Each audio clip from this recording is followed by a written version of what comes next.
Okay, folks, Bobo here. As I mentioned in an earlier video, I'm going to tell you about the Buck stopping in Bangkok. So, Buck was a navigator we had in our squadron, and we would have a commitment, a 24-hour commitment to go on alert. We usually began at 9 o'clock in the morning. So, what we would do is we would meet at our quarters at 9 o'clock for the crew changeover. From there, we would get on a bus. They'd take us to Fort Apache, which was the intel shop, or where the intel shop was located. We would get a weather briefing, an intelligence briefing, and then walk down to the armory and pick up our weapons. And then we would all meet at the airplane at 9:30. That was the theory. Buck was always perpetually late, 10, 12, 15 minutes.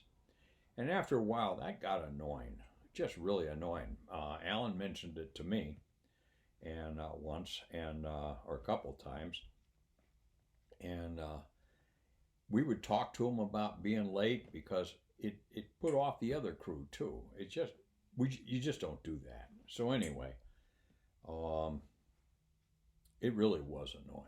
Suffice to say, I think you get the idea. So this one day, I'm up flying with a crew. I had upgraded to IP to instructor pilot.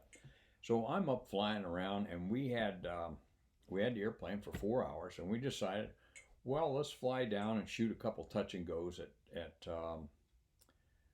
Utapao, and then we'll stop and go have lunch and go over to the jewelry stores, meet back at the airplane, come home. That sounded like a great idea. So we fly down there, and when we get there, I look over at Buck and I said, "Now, Buck, we're leaving at 1 o'clock. At 1 o'clock, I'm calling for the engine start checklist. You got it?" "Yeah, I got it." And I said, "Okay, Buck, what time?" He said, "You don't have to be so snarky." And I said, "Well, you don't have to be so late." 1 o'clock. "Okay, fine." 1 o'clock comes around.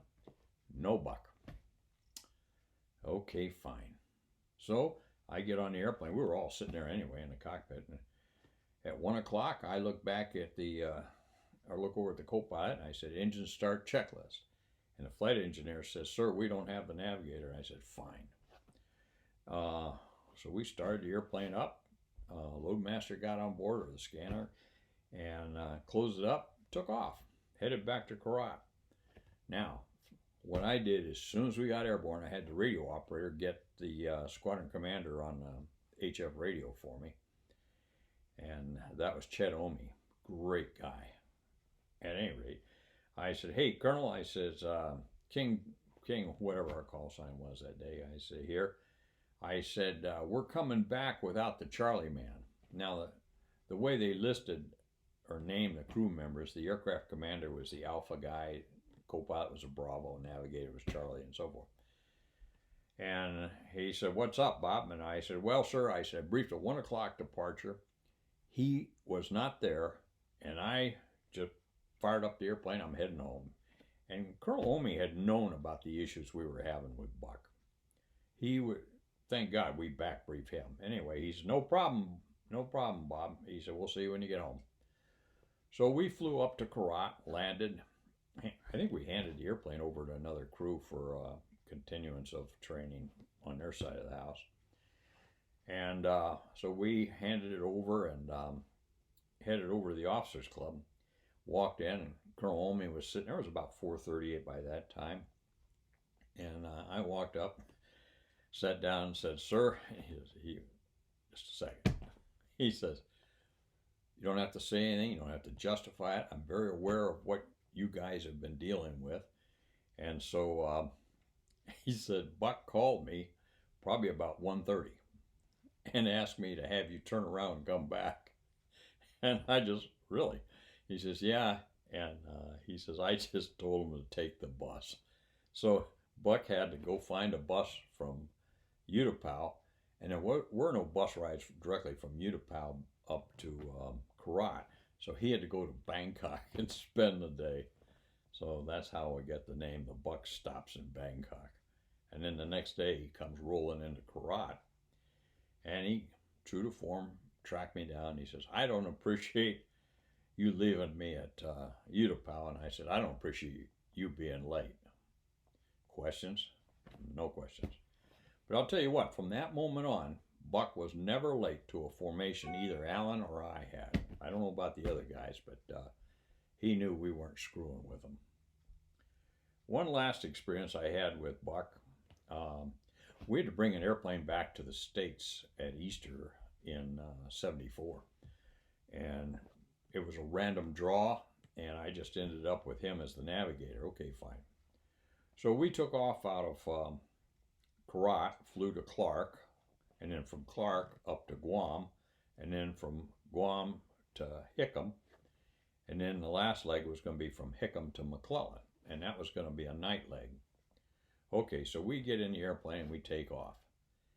And after about 3 in the morning, after about a couple hours of droning along, Buck calls me and he says, AC navigator, and I says, go ahead. And he said, I think we need to declare minimum nav aids. Why is that, Buck? He said, well, sir, he said, this sextant is screwed up. Now, a sextant is an instrument you take star shots with, and it's analogous to a compass that we used to have in first and second grade. It's hard to screw up a compass. Oh, you can twist it. Yeah, I get that. But at any rate, I said compass is, or the sextant's screwed up. Okay. So I looked over the co-pilot and I said, okay, you got the aircraft, man. I'm going to go back and see how he does this. So I said, okay, explain to me how you take a star shot and so forth. So he was going through the drill where he got up and got the numbers he wanted, came down on his desk and was doing some gozentas where 2 goes into 4 and 4 goes into 8 and so forth. So he's working all through this and he came up with this number. And he said, we go into the book and he said, we look at the day and the time or the date and the time, he says, and come across, and that should tell us where we are. But according to our flight plan, we should be over here. We're about 60 miles off or whatever. So I'm sitting there looking at everything. I said, does it matter what month you're in? And Buck looks up at me and says, what? And I said, well, you're looking at March and it's actually April. So he fumbles through to April, goes through the numbers, and we're right on course. Good one, Buck.